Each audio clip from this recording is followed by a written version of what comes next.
ఇందులో డాక్యుమెంట్స్లో కూడా చూడాలి.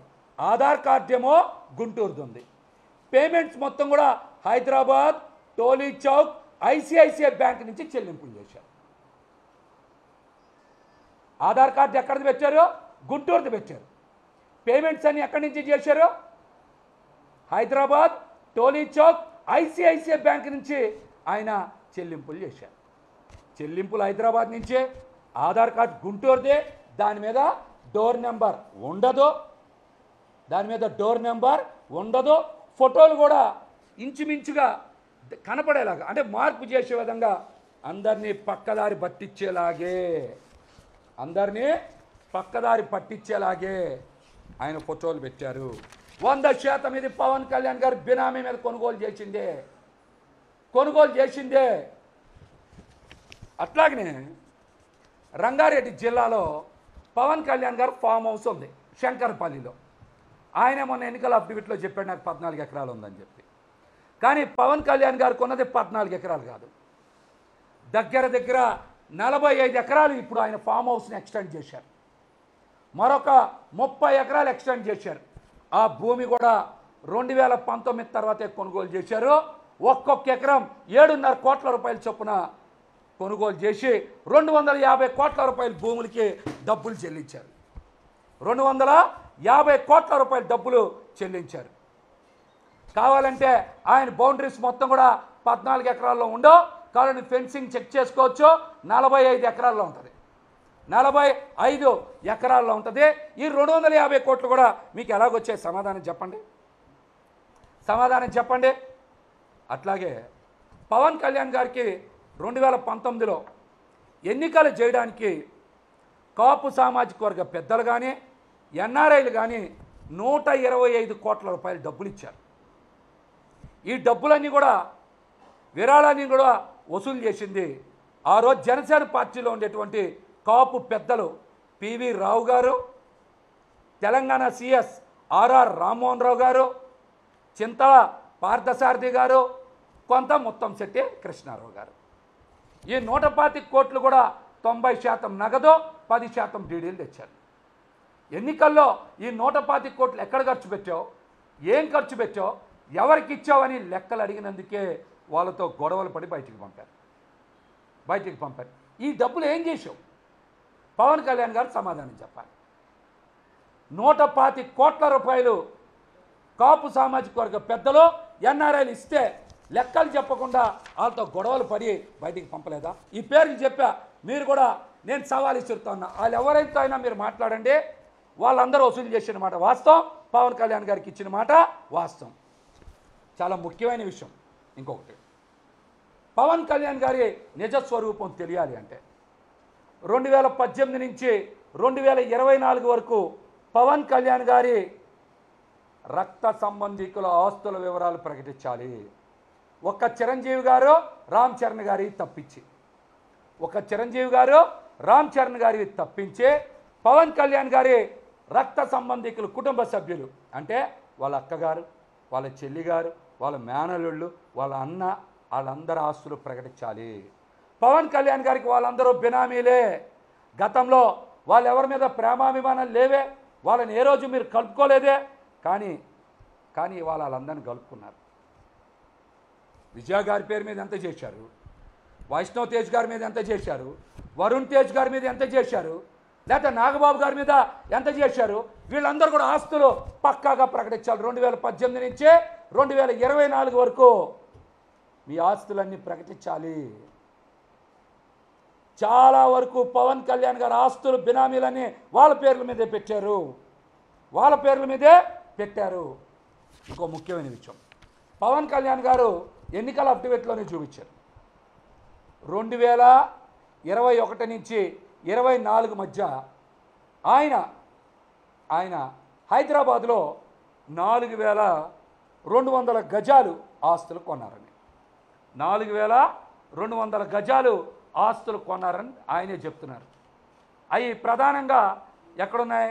షేక్పేట, కాజాపేటలో ఉన్నాయి. షేక్పేట, కాజాగూడలో ఉన్నాయి. 4194 గజాలు. ఆయన ఎంత కొన్నానని చెప్తున్నారు? 50 కోట్లకు కొన్నామని చెప్తున్నారు. కానీ ఈ ప్రాంతాల్లో ఆయన కొన్న ప్రాంతంలో ఒక్కొక్క గజం 2.5 లక్షల నుంచి 3 లక్షలు ఉంది. 2.5 లక్షల నుంచి 3 లక్షలు ఉంది.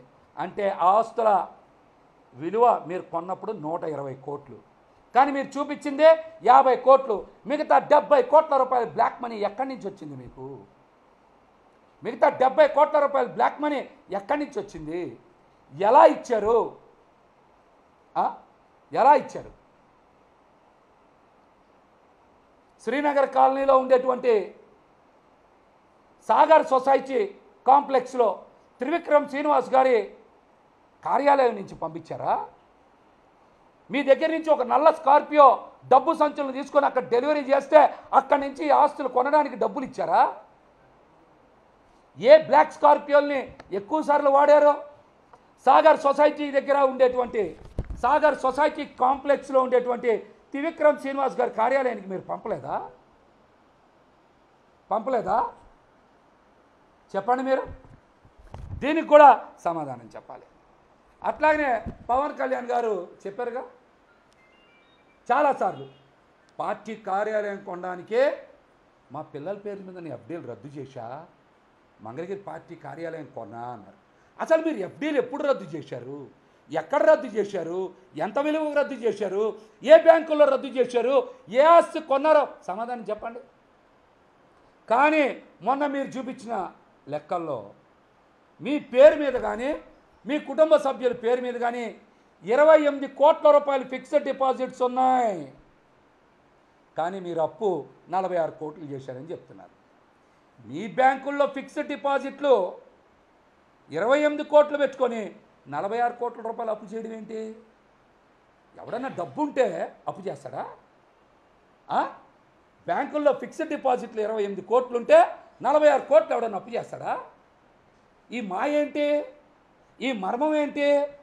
ఎవరిని తప్పుదారి పట్టించడానికి, ఎవరిని మోసం చేయడానికి? దీనికి కూడా సమాధానం చెప్పాలి. మీరు సమాధానం చెప్పాలి. పవన్ కళ్యాణ్ గారు ఇప్పటి వరకు చాలా ఆస్తులు కొన్నారు, కొని అన్ని స్వాధీనపరుచుకునే అగ్రిమెంట్లో రాసుకున్నారు. అందులో కూడా ఒక ముఖ్యమైనది చెప్తా.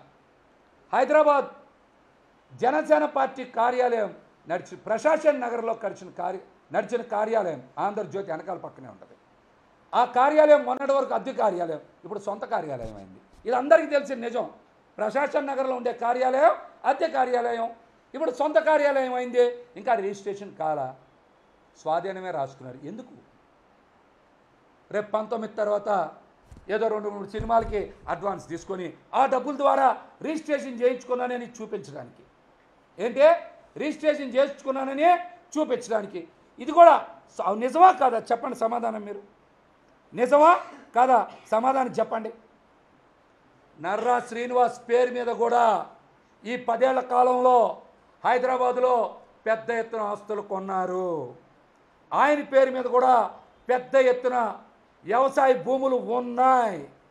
అవన్నీ కూడా పవన్ కళ్యాణ్ గారి బినామీయే. ఈ డబ్బులు ఎక్కడి నుంచి వచ్చాయి? చంద్రబాబు గారి దగ్గర నుంచి తీసుకున్న ప్యాకేజీ డబ్బులు కాదా? మీరు ఏం సినిమాలు చేశారని, ఏం బాగా లాభాలు వచ్చాయని, దీనికి మీరు సమాధానం చెప్పాలి. ఇంకో ముఖ్యమైన విషయం ఏంటి తెలుసా మీకు? టీ టైం శ్రీనివాస్ని, అంటే తంగెళ్ళ ఉదయ్ శ్రీనివాస్ని ఎందుకు దగ్గర పెట్టుకున్నారు తెలుసా? ఆయనకి టీ పాయింట్లు ఉన్నాయి, 2500 300 టీ పాయింట్లు ఉన్నాయి. ఆ టీ పాయింట్లలో ఒక్కొక్క టీ పాయింట్ దగ్గర 5 లక్షలు 10 లక్షలు ఇచ్చే అక్కడి నుంచి బ్లాక్ అమౌంట్ని వైట్ అమౌంట్గా మార్చుకోవడానికి తంగెళ్ళ ఉదయ్ శ్రీనివాస్ టీ అవుట్ పాయింట్స్ని వాడుకుంటా ఉన్నారు, టీ అవుట్లెట్స్ని వాడుకుంటా ఉన్నారు. అందుకే తంగెళ్ళ ఉదయ్ శ్రీనివాస్ని బాగా కౌగిలించుకుంటా ఉన్నారు, బాగా దగ్గరగా తీసుకుంటా ఉన్నారు. ఇది నిజమా కాదా పవన్ కళ్యాణ్ గారు? మీరు సమాధానం చెప్పండి. అసలు మీరు పార్టీ కార్యాలయాల పేరు చెప్తున్నారు కదా, కొనేవన్నీ కూడా జనసేన పార్టీ కోసం మీరు కార్యాలయం కొంటే జనసేన పార్టీ పేరు మీద రిజిస్ట్రేషన్ చేయించాలి. కానీ మీ పేరు మీద ఎందుకు రిజిస్ట్రేషన్ చేయించుకుంటున్నారు? మీ పేరు మీద ఎందుకు రిజిస్ట్రేషన్ చేస్తున్నారు? పార్టీ కార్యాలయం మీకు చేయట్లేదు కదా. అది తొందరలోనే జనసేన పార్టీని ఎత్తేస్తాం, అవన్నీ నా సొంత ఆస్తులు అయిపోతాయి కాబట్టి మీరు మీ పేరు మీదుగా కొనుక్కుంటున్నారు. రాజమండ్రి, తిరుపతి, విశాఖపట్నం ఇవన్నీ జరుగుతుంది అదే కదా. మరి చాలా చోట్ల పార్టీ పేరు మీద కొన్ని ఆస్తుల్ని పార్టీ పేరు మీద రిజిస్ట్రేషన్ చేస్తారు. కావాలంటే మీరు కనుక్కోండి ఎక్కడైనా సరే.